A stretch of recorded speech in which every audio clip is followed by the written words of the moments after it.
ಇವತ್ತು ರಾಜ್ಯದಾದ್ಯಂತ ಮಳೆಗಾಲ ಇಲ್ಲದೇ ಇರೋದ್ರಿಂದ ನೀವು ಕಲಾಪ ಗಾಂಧಿ ನಮ್ಮ ಜಮ್ಮು ಬಿಡ್ರಿ ಈ ಗಂಡ್ಮಕ್ಳು ಸರ್ಕಾರ ಸಂಪಾದನೆ ಮಾಡಿ ನಮಗೆ ದೇವಸ್ಥಿಗಳ ತರ ಭಿಕ್ಷುಕರಿಗೆ ಕೊಟ್ಟಂಗೆ ಕೊಟ್ಟು ನಮ್ಮನ್ನ ಬೇಬಿ ಜಾತಿಕಾರಿಗಳು ಕಚೇರಿಗೆ ಹೋಗೋಣ. ಹಾಗೆ ಇನ್ನೊಂದು ಮಾತು ಹೇಳ್ಬಿಡ್ತೀನಿ, ಪ್ರೈವೇಟ್ ಫೈನಾನ್ಸ್ಗಳಲ್ಲಿ ಖಾಸಗಿ ಯಾವ್ಯಾವ ಸಂಸ್ಥೆಗಳು ಆ ಎಲ್ಲ ಕಂತುಗಳನ್ನ ನಿಲ್ಲಿಸಬೇಕಾಗುತ್ತೆ. ಯಾವುದೇ ಖಾಸಗಿ ಫೈನಾನ್ಸ್ ಸಾಲ ಖಾಸಗಿದಾರಿ ಫೋನ್ ಮಾಡಿ ಬಂದು ಬಿಟ್ಕೊಂಡು ಹೋಗಪ್ಪ ಇವನ್ನ ಅಂತ ಹೇಳಿ ಬಿಟ್ಟು ಹೋಗ್ಬೇಕು. ಇಲ್ಲ ಅಂದ್ರೆ ಇಲ್ಲಪ್ಪ ನಿಮ್ಮ ಸಾಲ ಯಾವುದೂ ಇಲ್ಲ ನಾವು ಬರ್ಕೊಡ್ತೀನಿ ಅಂತ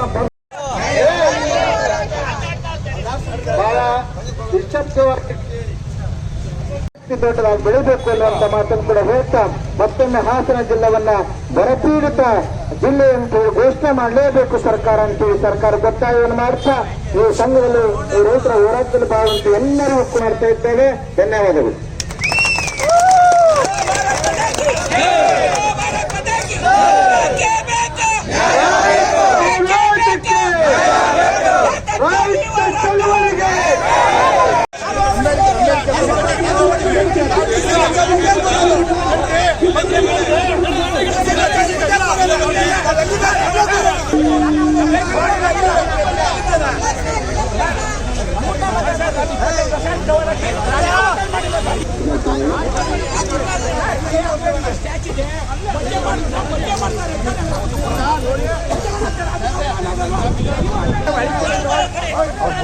ಜಾಗ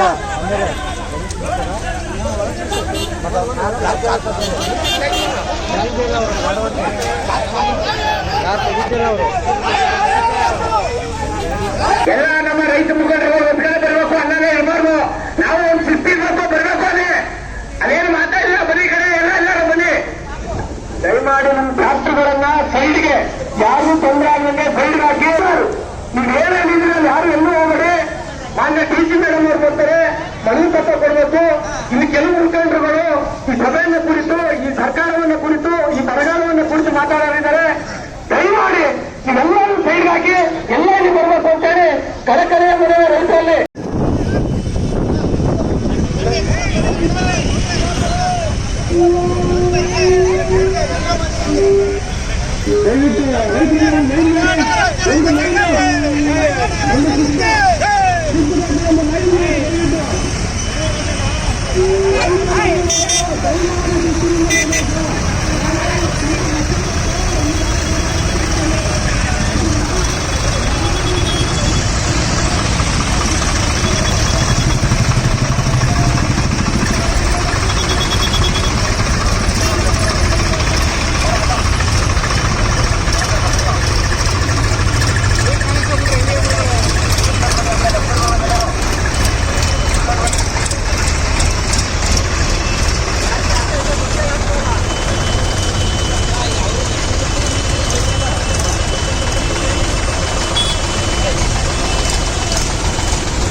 ಬಲಿಯಾಗಿ ಇವತ್ತು ರೈತರು ಅತ್ಯಂತ ಸಂಕಷ್ಟಕ್ಕೆ ಈಡಿರುವಂತಹ ಸನ್ನಿವೇಶ ಇವತ್ತು ಹಾಸನ ಜಿಲ್ಲೆಯಲ್ಲಿ ಬಂದಿರುತ್ತದೆ. ಇವತ್ತು ಇಡೀ ಹಾಸನ ಜಿಲ್ಲೆಯ ರೈತರು ಎಚ್ಚೆತ್ತುಕೊಳ್ಬೇಕಾಗಿದೆ. ರಾಜ್ಯ ಸರ್ಕಾರಕ್ಕೆ ಒತ್ತಡ ಮಾಡುವ ಮುಖಾಂತರ ಹಾಸನ ಜಿಲ್ಲೆಯನ್ನ ಬರಪೀಡಿತ ಪ್ರದೇಶವನ್ನು ಘೋಷಣೆ ಮಾಡುವ ಮುಖಾಂತರ ಪ್ರತಿ ರೈತರಿಗೂ ಕೂಡ ಪರಿಹಾರವನ್ನು ಘೋಷಣೆ ಮಾಡಬೇಕು. ಪ್ರತಿ ಕೆರೆಗಳಿಗೆ ನೀರನ್ನು ಕೊಡುವ ಮುಖಾಂತರ ಇವತ್ತು ಏನು ನಮ್ಮ ಹಾಸನ ಜಿಲ್ಲೆ ಕೊಡಗು, ಚಿಕ್ಕಮಗಳೂರು, ಬೇರೆ ಬೇರೆ ಭಾಗದಲ್ಲಿ ಮಳೆ ಆಗುವಂತ ಸನ್ನಿವೇಶ ಇದೆ. ಆ ಮಳೆಯಿಂದ ಬರುವಂತ ಡ್ಯಾಮಿಗೆ ಬರುವಂತ ನೀರುಗಳನ್ನ ಇವತ್ತು ಕೆರೆಗಳನ್ನು ತುಂಬಿಸುವ ಮುಖಾಂತರ ರೈತರ ಜೀವನವನ್ನ ಇವತ್ತು ಉಳಿಸಬೇಕಾಗಿದೆ ದೇಶ. ಬಂಧುಗಳೇ, ನಮ್ಮ ದೇಶ ಭಾರತ ದೇಶ ರೈತರ ದೇಶ. ರೈತ ಬದುಕಿದ್ರೆ ಈ ದೇಶ ಬದುಕುತ್ತೆ ಅನ್ನುವಂಥ ಮಾತು ಇವತ್ತು ಕೇಳ್ತಾ ಇದೆ. ಈ ದೇಶದ ಬೆನ್ನೆಲುಬು ರೈತರ ಅನ್ನುವಂಥ ಏನು ವಾಕ್ಯ ಇದೆ, ಆ ಪದ್ಧತಿಯನ್ನು ಇವತ್ತು ನಾವೆಲ್ಲರೂ ಕೂಡ ಜಾರಿಗೊಳಿಸಬೇಕಾಗಿದೆ. ಇವತ್ತು ಜನಪ್ರತಿನಿಧಿಗಳು, ರಾಜ್ಯ ಸರ್ಕಾರಗಳು ರೈತರ ಬೆನ್ನೆಲುಬು ಮುರಿತ ವಿನಃ ರೈತರನ್ನ ಉದ್ಧಾರ ಮಾಡುವಂತ ಯಾವ ಲಕ್ಷಣಗಳು ಇವತ್ತು ಕಾಣ್ತಾ ಇಲ್ಲ. ಕಾರಣ, ಇವತ್ತು ಪ್ರತಿಯೊಬ್ಬ ರೈತರು ಕೂಡ ಸ್ವಾಭಿಮಾನಿಗಳಾಗಬೇಕಾಗಿದೆ. ಪ್ರತಿಯೊಬ್ಬ ರೈತರು ಕೂಡ ತಮ್ಮ ಹಿತವನ್ನು ತಾವು ಕಾಪಾಡಿಕೊಳ್ಳುವ ಜೊತೆಯಲ್ಲಿ ನಿಮ್ಮ ಧೈರ್ಯ, ನಿಮ್ಮ ಶಕ್ತಿ, ನಿಮ್ಮ ಹೋರಾಟ ಇವತ್ತು ರೈತರು ಮಾಡಬೇಕಾಗಿದೆ. ಆ ಕಾರಣಕ್ಕಾಗಿ ಇವತ್ತು ರಾಜ್ಯದಾದ್ಯಂತ ಇವತ್ತು ರೈತ ಪ್ರತಿಭಟನೆ ನಡೀತಾ ಇದೆ. ಇವತ್ತು ಹಾಸನದಲ್ಲಿ ವಿಶೇಷವಾಗಿ ಇವತ್ತು ಜಾಥಾ ಪ್ರಾರಂಭ ಆಗಿದೆ. ಇವತ್ತು ಜಿಲ್ಲಾಧಿಕಾರಿಗಳು, ಸಂಬಂಧಪಟ್ಟ ಕೃಷಿ ಅಧಿಕಾರಿಗಳು ಈ ಸ್ಥಳಕ್ಕೆ ಬಂದು ಇವತ್ತು ಮನವಿಯನ್ನು ಸ್ವೀಕಾರ ಮಾಡಬೇಕಾಗಿದೆ. ತಕ್ಷಣ ಮಾನ್ಯ ಮುಖ್ಯಮಂತ್ರಿಗಳು, ನೂತನವಾಗಿ ಮುಖ್ಯಮಂತ್ರಿಗಳಾದಂಥ ಡಿ ಕೆ ಶಿವಕುಮಾರ್ ಅವರು ಈ ನಮ್ಮ ಹಾಸನ ಜಿಲ್ಲೆಯ ಮನವಿಯನ್ನು ಸ್ವೀಕರಿಸಿ ಹಾಸನ ಜಿಲ್ಲೆಯನ್ನ ಬರಪೀಡಿತ ಪ್ರದೇಶವೆಂದು ಘೋಷಣೆ ಮಾಡಬೇಕು ಅಂತ ಹೇಳಿ ಈ ಮುಖಾಂತರ ಒತ್ತಾಯವನ್ನ ಮಾಡ್ತಾ ಇದ್ದೇವೆ. ಮಾಧ್ಯಮದವರಿದ್ದಾರೆ, ಮಾಧ್ಯಮದ ನಿರಂತರವಾಗಿ ಪ್ರಚಾರವನ್ನು ಮಾಡಬೇಕಾಗಿದೆ. ಇವತ್ತು ನಾವು ಮಾಧ್ಯಮ ಮುಖಾಂತರ ಮಾನ್ಯ ಮುಖ್ಯಮಂತ್ರಿಗಳಿಗೆ ಅಥವಾ ಮಾಧ್ಯಮ ಮುಖಾಂತರ ಇಡೀ ರಾಜ್ಯಕ್ಕೆ, ಇಡೀ ದೇಶಕ್ಕೆ ಈ ಸಂದೇಶವನ್ನು ರವಾನೆ ಮಾಡಬೇಕಾಗಿದೆ ಬಂಧುಗಳೇ. ಹಾಗಾಗಿ ಇದೊಂದು ಸಣ್ಣ ಪ್ರಮಾಣದ ಹೋರಾಟ. ಇದು ಇವತ್ತು ಪ್ರಾರಂಭ ಅಷ್ಟೇ. ಆಕಸ್ಮಿಕವಾಗಿ ಘೋಷಣೆ ಆಗಲಿಲ್ಲ ಅಂತಂದ್ರೆ ಮುಂದಿನ ದಿನಗಳಲ್ಲಿ ಬೃಹತ್ ಹೋರಾಟವನ್ನು ಮಾಡುವ ಮುಖಾಂತರ ರಾಜ್ಯ ಮತ್ತು ಎಚ್ಚರಿಕೆಯನ್ನು ಕೊಡುವಂತದ್ದನ್ನ ಆಗ್ಬೇಕು ಅನ್ನುವಂತ ಮಾತನ್ನು ಕೂಡ ಹೇಳ್ತಾ, ರೈತರು ನಾವು ಯಾವಾಗಲೂ ಕೂಡ ಸುಮಾರು 10 ವರ್ಷದ ಹಿಂದೆ ಬೇಲೂರಲ್ಲಿ ಒಂದು ರಸ್ತೆ ತಡೆಯನ್ನ ಮಾಡಿದ್ವಿ. 100 ದಿನ ಹೋರಾಟವನ್ನ ಮಾಡಿದ್ವಿ. ಅದರ ಫಲವಾಗಿ ಇವತ್ತು ಹಳೇಬೀಡು ಹೋಬಳಿ, ಮಾದೇವಿ ಹೋಬಳಿ, ಜಾವಲಿ ಹೋಬಳಿ ಇವತ್ತು ನೀರಾವರಿ ಕೆರೆಗಳು ನೀರು ತುಂಬಿಸುವಂತ ಯೋಜನೆ ಸಕ್ಸಸ್ ಆಯಿತು. ಅದೇ ರೀತಿ ನಮ್ಮ ಹಾಸನ ಜಿಲ್ಲೆಯಲ್ಲಿ ಒಬ್ಬೊಬ್ಬ ರೈತರು 10 ಜನ ರೈತರನ್ನ ಹುಟ್ಟು ಹಾಕಬೇಕು. ಒಬ್ಬೊಬ್ಬ ಒಂದೊಂದು ಶಾಲೆ 10 ಶಾಲಾಗಿ ಪರಿವರ್ತನೆ ಆಗಬೇಕು. ಆವಾಗ ಮಾತ್ರ ರೈತರಿಗೆ ಶಕ್ತಿ ಬರುತ್ತೆ, ರೈತರ ಹೋರಾಟಕ್ಕೆ ಮಹತ್ವ ಬರುತ್ತೆ, ರೈತರಿಗೆ ಅನುಕೂಲ ಆಗುತ್ತೆ ಅನ್ನುವಂಥದ್ದನ್ನು ಹೇಳ್ತಾ, ಬಹುಶಃ ಇವತ್ತು ನಾವೇನು ಬೆಳೆಯನ್ನ ಕಳ್ಕೊಂಡಿದ್ದೇವೆ, ಭೂಮಿಯನ್ನ ಕಳ್ಕೊಂಡಿದ್ದೇವೆ, ಇವತ್ತು ಕೆರೆಗಳಿಲ್ಲ. ಇದರ ಮುಖಾಂತರ ಇವತ್ತು ರೈತರು ಏನು ಸಾಕಷ್ಟು ಕೀಡೇರಿದ್ದಾರೆ. ಈಗ ರೈತರಿಗೆ ನಾವು ಬೆಂಬಲವನ್ನು ಕೊಡಲೇಬೇಕು. ರೈತರ ಚಳವಳಿಗಳು, ರೈತರ ಹೋರಾಟಗಳನ್ನು ಹೆಚ್ಚು ಆಗಬೇಕು ಅನ್ನುವಂತ ಹೇಳ್ತಾ, ಬಹುಶಃ ಇವತ್ತು ಜಿಲ್ಲಾಧಿಕಾರಿಗಳು ಬರಬೇಕು. ಎಲ್ಲ ಇದ್ರು ಕೂಡ ಬಂದು ನಮ್ಮ ಕೆ ಟಿ ಗಂಗಾಧರಣ್ಣವರು ಬಂದಿದ್ದಾರೆ, ಮೂರ್ತಣ್ಣನವರು, ಮಂಜಣ್ಣನವರ ನೇತೃತ್ವದಲ್ಲಿ ಇಡೀ ನಮ್ಮ ರೈತರ ಸಂಘ ಇವತ್ತು ಅವರಿಗೆ ಮನವಿಯನ್ನು ಸಲ್ಲಿಸಿ ಬಹುಶಃ ಮುಂದಿನ ದಿನಗಳಲ್ಲಿ ಇದೇ ಚಾಲುವನ್ನ ಇದೇ ರೈತರ ಸಂಘಟನೆ ಮುಖಾಂತರ ಮುಖ್ಯಮಂತ್ರಿಗಳನ್ನು ಭೇಟಿ ಮಾಡೋ ಮುಖಾಂತರ ವಿಧಾನಸೌಧಕ್ಕೆ ಹೋಗಿ ನಮ್ಮ ಅಳಲನ್ನ, ನಮ್ಮ ಕೂಗನ್ನ ಅಲ್ಲಿ ಮುಟ್ಟಿಸುವಂತ ಕೆಲಸವನ್ನ ಮಾಡೋಣ ಅನ್ನುವಂಥ ಮಾತನ್ನು ಕೂಡ ಹೇಳ್ತಾ, ಬಹುಶಃ ಭಾಗಕ್ಕೆ ನೀರಾವರಿ ಯೋಜನೆಗಳಿಂದ ಹಿಡಿದು ಪ್ರತಿಯೊಬ್ಬರು ಇವತ್ತು ನಮ್ಮ ಹಾಸನ ಜಿಲ್ಲೆಯ ಉಸ್ತುವಾರಿ ಸಚಿವರಿದ್ದಾರೆ. ಬಹುಶಃ ಇದನ್ನು ಕೇಳಿಸ್ಕೊಳ್ಬೇಕು ಅಂತ ಅವ್ರಿಗೆ ಹೇಳ್ತಾ ಇದ್ದೀನಿ. ಮಾತ್ರ ರಾಜಕಾರಣಿಗಳು ಅವರವರ ಜೀವನದ ನೆಲೆಯನ್ನು ಅವರು ಭದ್ರ ಮಾಡ್ಕೊಂಡಿದ್ದಾರೆ. ಬೀದಿ ಮೇಲಿರೋರು ನಾವು, ನಮ್ಮ ಮಡದಿ, ನಮ್ಮ ಕುಟುಂಬ ಮಾತ್ರ.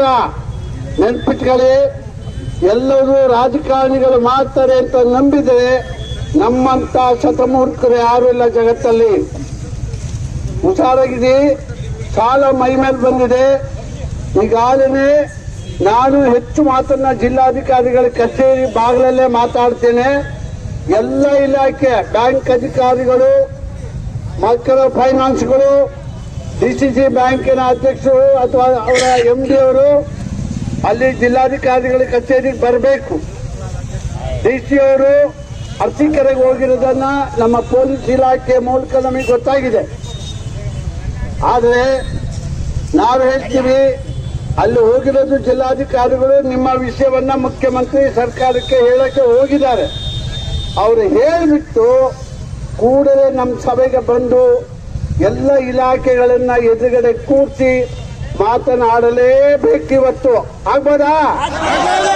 ಈಗೇನು ಬೇಗ ಮನೆಗೆ ಹೋಗ್ಬೇಕಾ?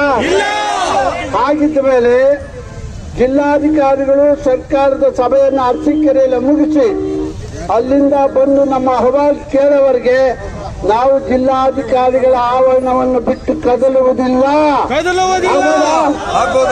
ಹೇಳಿ ನೋಡೋಣ. ನಮ್ಮ ಹಾಸನ ಜಿಲ್ಲೆ ಅರೆಮಲೆನಾಡಿನ ಪ್ರದೇಶ.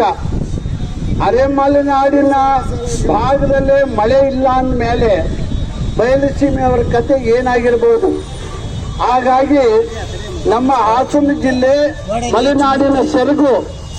ಅಲ್ಲೇನೂ ಇವತ್ತು ಮಳೆ ಇಲ್ಲ, ಬೆಳೆ ಇಲ್ಲ, ಬಿತ್ತಿದ ಬೆಳೆ ಒಣಗ್ತಾ ಇದೆ. ಯಾರಿಗೂ ಕಾಳಜಿ ಇಲ್ಲ. ಇಷ್ಟೊತ್ತಾಗಲೇನೆ ಎಲ್ಲ ಶಾಸಕರುಗಳು ಒಂದು ವರದಿಯನ್ನು ಮಾಡಿ ಸರ್ಕಾರಕ್ಕೆ ಮುಟ್ಟಿಸಿ ಸರ್ಕಾರ ತೀರ್ಮಾನ ತಗೋಬೇಕಾಗಿತ್ತು. ಇನ್ನು ಆ ಕ್ರಿಯೆ ನಡೆದಿಲ್ಲ. ಅದಕ್ಕೆ ಬೇರೆ ವಿಷಯ ಮಾತಾಡೋಣ. ಈಗ ನಮ್ಮ ಎದುರುಗಡೆ ಇರ್ತಕ್ಕಂಥ ಸವಾಲು ಬರಗಾಲ ಅಂತ ತೀರ್ಸ್ಬಿಟ್ರೆ ಸಾಲದು. ಇಲ್ರಿ ಹ್ಯಾಂಡ್ಬಿಲ್ ಕೊಡ್ರಿ. ಇಲ್ಲಿ ಬರಗಾಲ ಅಂತ ಘೋಷಣೆ ಮಾಡ್ತೀವಿ ಸ್ವಾಮಿ ಅಂದ್ರೆ ಸಾಲದು. ಬರಗಾಲದಿಂದ ರೈತರಿಗೆ ಕೊಡಬೇಕಾದಂತ ಪರಿಹಾರಗಳನ್ನ ಕೂಡಲೇ ಸರ್ಕಾರ ಕ್ರಮ ಕೈಗೊಳ್ಳಬೇಕು. ಇದೊಂದು ಒಂದಿದೆ, ಕಳಪೆ ಬೀಜ ಬಿತ್ತನೆ. ಅಗ್ರಿಕಲ್ಚರ್ ಡಿಪಾರ್ಟ್ಮೆಂಟ್ ಅವ್ರು ಬರ್ಬೇಕೀಗ. ಅಂದ್ರೆ ಯಾರ್ಯಾವನ ಅಧಿಕಾರಿಗಳು ಹೇಳಿದ್ದು ಜೋಳ ಬೆಳೆಯೋದನ್ನು ಬಿಟ್ಟು ಬೇರೆ ಬೆಳೆ ಬೆಳೆ ಅಂತ ಹೇಳ್ತಾನಂತೆ. ಬೀಜ ಕಳಪೆ ಆಗಿದೆ ಅಂದ್ರೆ ಭೂಮಿನೆಲ್ಲ ಮಿಸ್ಟೇಕ್ ಆಗಿದೆ, ಬೇರೆ ಬೆಳೆ ಬೆಳೆಯೋದು ಅಂತಾನೆ. ಅವನ್ನ ಬರ ಕೇಳ್ರಿ ಇವತ್ತಲ್ಲ ಅವನು ಆ ಭೂಮಿಯ ದೋಷ ಇದೆ ಅಂದ್ಮೇಲೆ ಹಾಗಾದ್ರೆ ಇವ್ರು ಎಲ್ಲ ಇಲಾಖೆಗಳು ಬಾಗಿಲು ಹಾಕೊಂಡು ಮನೆಗೆ ಹೋಗ್ಲಿ, ಬೇರೆ ಕೆಲಸ ಏನಿದೆ ಇವರಿಗೆ? ಹೌದಲ್ರಿ?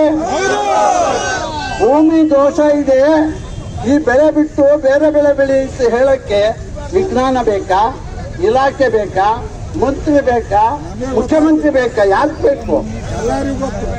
ನೀವು ಕೇಳುವ ಬಹಳ ನಿಶ್ಶಬ್ದವಾಗಿ